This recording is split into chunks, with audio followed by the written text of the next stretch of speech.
है अगर stock market में इंटरेस्ट तो सब्सक्राइब करना ना भूलें और साथ में ही बेल आइकन को भी प्रेस करें ऑल नोटिफिकेशंस के लिए। Hello student, welcome back to our channel. आज हम देखने वाले हैं इन्वेस्टमेंट एडवाइज़र लेवल फर्स्ट के कुछ मॉक टेस्ट देखेंगे जो कि पार्ट 3 होने वाला है। कोई भी डाउट आता है तो कमेंट करने ना भूलिएगा। So here we go. तो स्टूडेंट, जैसा कि मैंने बताया कि हम आज इन्वेस्टमेंट एडवाइज़र लेवल फर्स्ट के बारे में पढ़ेंगे। अगेन कुछ प्रीवियस वीडियो में मैंने एक्सप्लेन किया हुआ है। ये जो वीडियो है वो पार्ट 3 है। ऑलरेडी मैंने पार्ट 1 और पार्ट 2 बनाया है। आई बटन पे आप क्लिक करोगे तो आपको वो सारी चीज़ें मिल जाएंगी, तो वहाँ पे आप डायरेक्टली जंप कर सकते हो। तो चलो अभी क्वेश्चन के ऊपर आते हैं। क्वेश्चन देखते हैं। And the question is in dash plan the pension amount is known in advance. तो यहाँ पे हमको देखना है कि ये चीज़ें क्या होती हैं। तो इसका जो फर्स्ट आंसर होगा, पहले हम आंसर पे देखते हैं। तो यहाँ पे इसका आंसर है डिफाइंड बेनिफिट।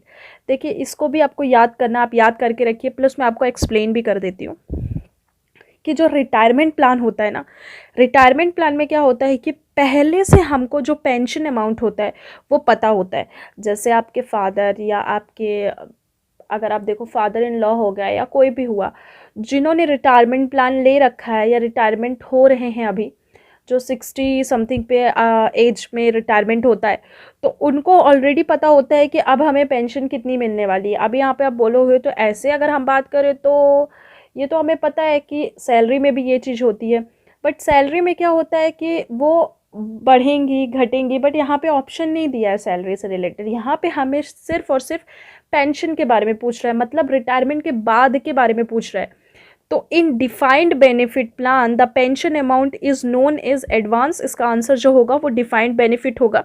डिफाइंड बेनिफिट का मतलब होता है जब कोई रिटायरमेंट लेता है ना, तो उसे पहले से पता होता है, इन एडवांस में पता होता है कि उसे क्या पेंशन मिलने वाली है, कितना पैसा मिलेगा, ऐसा रिटायरमेंट होने वाला है, कितना पेंशन अमाउंट उसके पास रहेगा और कब तक उसको कब तक क्या, जब तक लाइफ रहती है तब तक उनको पेंशन मिलता है, और ये सारी चीज़ें उनकी डिफाइंड रहती है। तो यहाँ पे अगर आप देखोगे कि वो ऑलरेडी इस चीज़ को कैलकुलेट कर सकता है।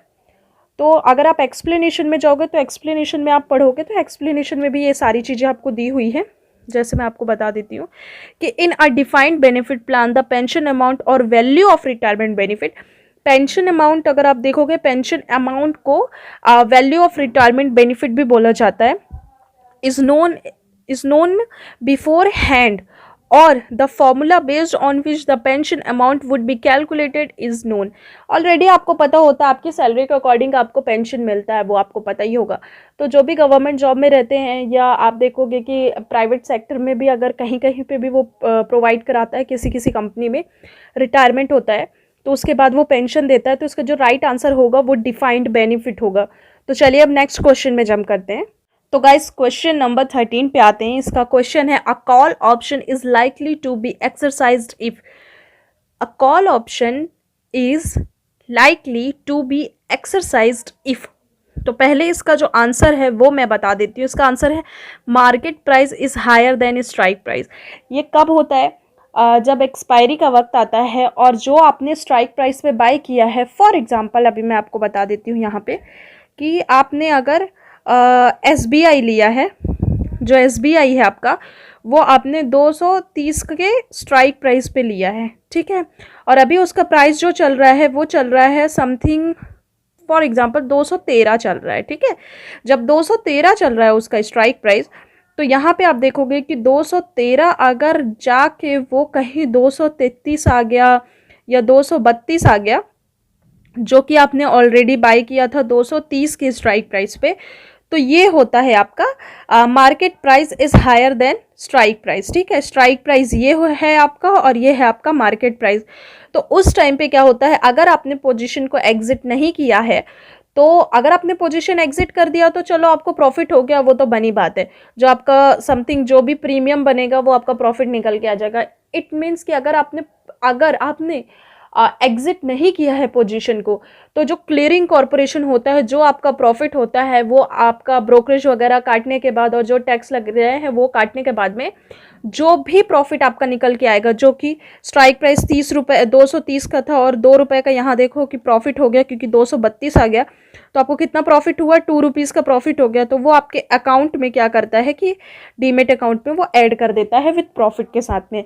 तो ये है यहाँ इसका जो आंसर है, a call option is unlikely to be exercised if exercised, मतलब ये होता है कि जो पोजीशन आउटस्टैंडिंग पोजीशन होंगी, जो पोजीशन मार्केट में ऑलरेडी खड़ी है आपकी, जो पोजीशन आपने बना रखी हुई है, एग्जिट नहीं किया है, उसको एक्सरसाइज प्राइस बोलते हैं, एक्सरसाइज बोलते हैं।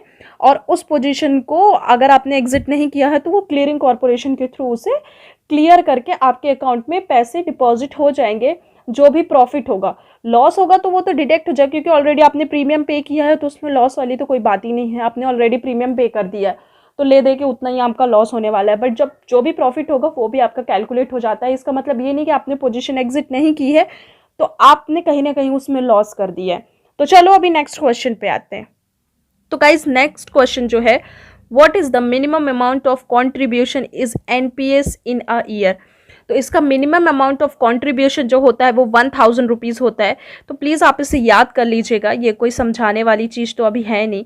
यहाँ पे एक्सप्लेनेशन में अगर आप जाओगे तो लिखा है द मिनिमम अमाउंट पर contribution is a 500 and the minimum contribution is in year. ठीक है, पर कॉन्ट्रीब्यूशन जो होता है वो 500 होता है, पर अगर आप ईयर पे कैलकुलेट करोगे तो वो 1000 रुपीज़ होता है। The minimum number of contribution in a year is 1 time. ठीक है, तो there is no maximum limit, इसकी कोई मैक्सिमम लिमिट नहीं है।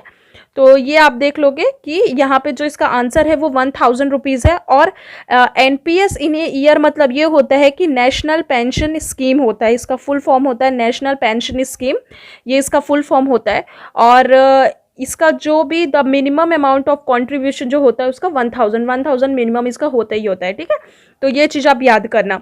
और आई होप सो आपको ये वीडियो पसंद आया होगा, और अगर आपको कोई भी डाउट आता है तो प्लीज़ मुझे कमेंट कीजिएगा यहाँ पे।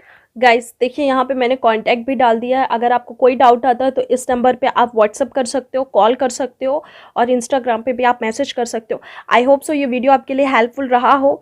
चलिए अब मिलते हैं नेक्स्ट वीडियो में, तब तक के लिए take care of your health and your family. जय हिंद। वीडियो को लाइक करें, सब्सक्राइब करें और अपने दोस्तों को शेयर करना ना भूलें।